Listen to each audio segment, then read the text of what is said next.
keladigan ishtirokchilar bor.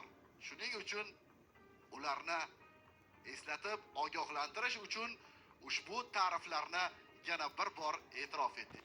Demak, 4 nafar ishtirokchi birin-ketinlikda e'lon qilish mavridi keldi.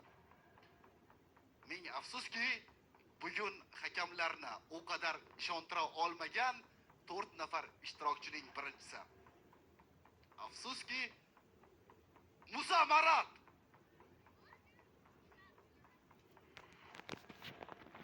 rostdan ham shunday.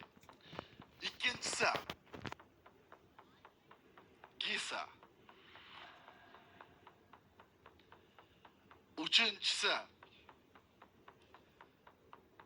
Uchinchisi afsuski boshga tushganni ko'z ko'radi. Elyor Meliboyev.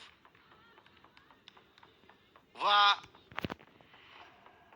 ikkinchi marotaba ovoz berish jarayonlariga jalb etiladi. Ruxsora Otajonova emas.